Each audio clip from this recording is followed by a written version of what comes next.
Magandang araw mga bata! Kamusta kayo? Ako si Teacher Rachel at natutuwa ako na makasama kayo upang mag-aral at matuto. Handa na ba kayong tuklasin ang ating bagong aralin? Kung ganon, umupo ng maayos at makinig ng mabuti.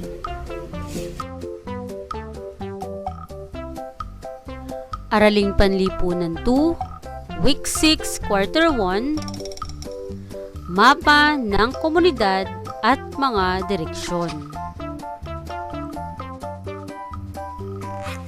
Most Essential Learning Competencies. Nakaguguhit ng payak na mapa ng komunidad mula sa sariling tahanan o paaralan na nagpapakita ng mga mahalagang lugar at istruktura, anyong lupa at tubig at iba pa. Mga bata, halina't pag-aralan natin ang tungkol sa globo at mapa.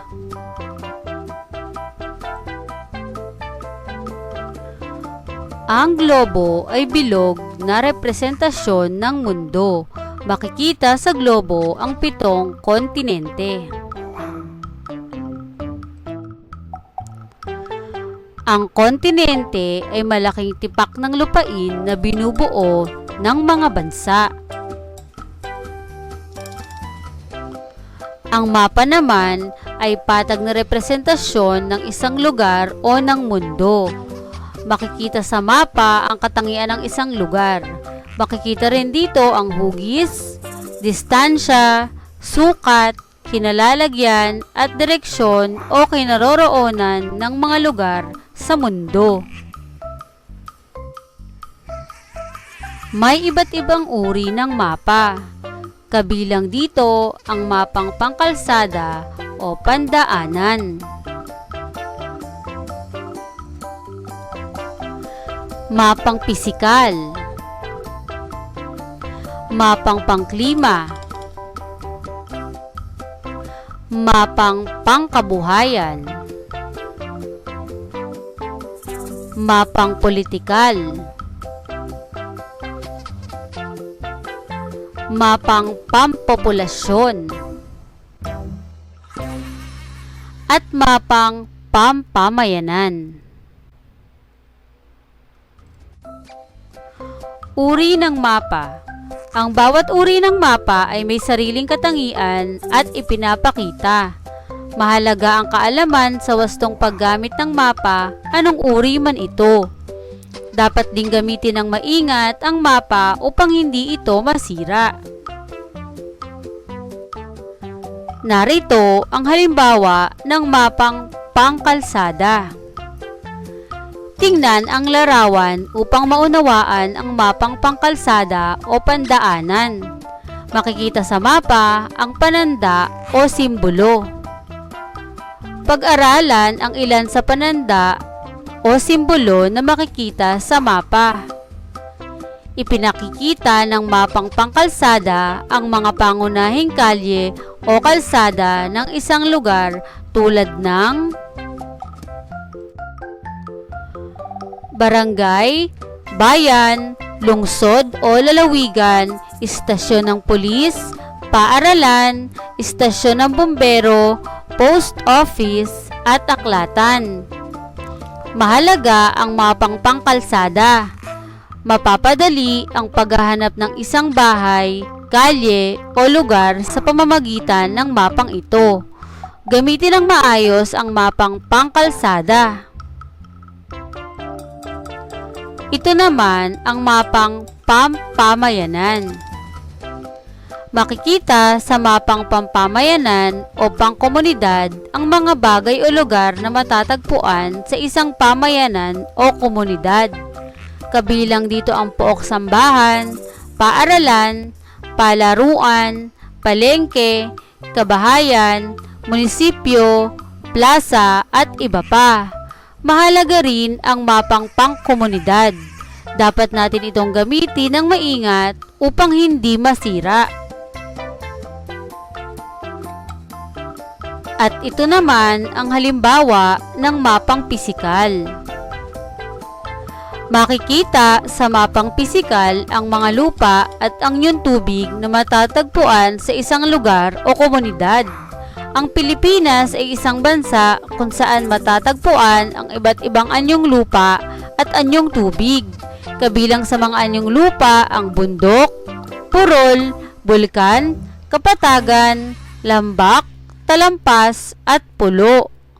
Ang mga anyong tubig naman ay kinabibilangan ng dagat, karagatan, ilog, lawa, look, kipot at golpo.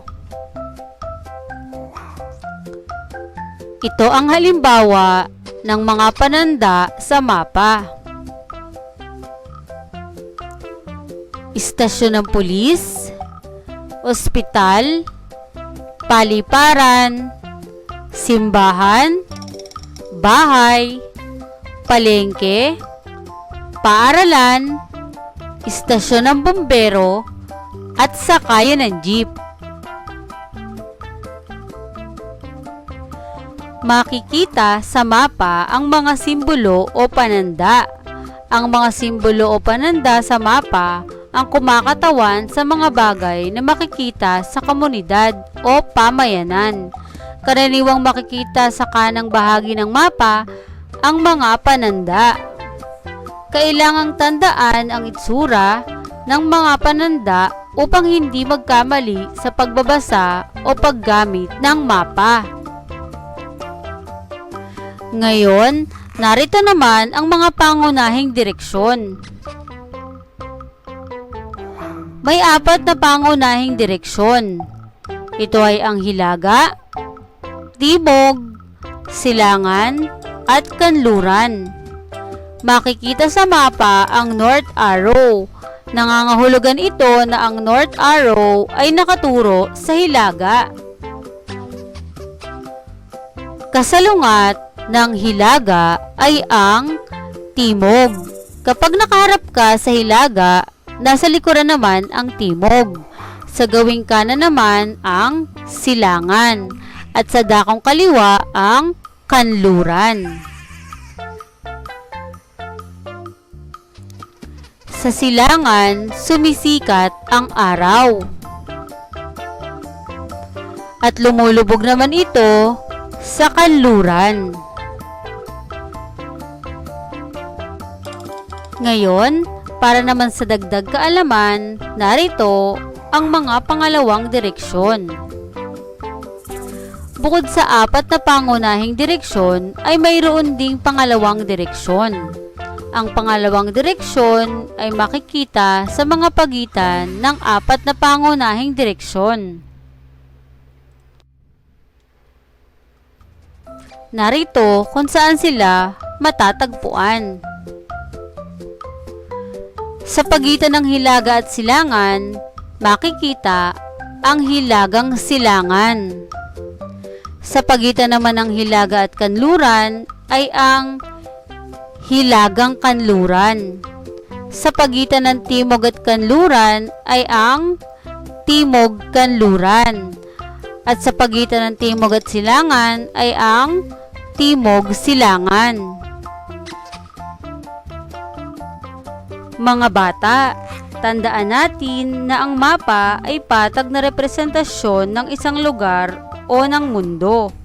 Ang 4 na pangunahing direksyon ay ang hilaga, timog, silangan at kanluran. Ang 4 na pangunahing direksyon naman ay matatagpuan sa pagitan ng 4 na pangunahing direksyon. Tandaan nyo rin mga bata na ang wastong paggamit ng mapa ay mahalaga sa mabilis na paghahanap o pagdunto ng isang lugar.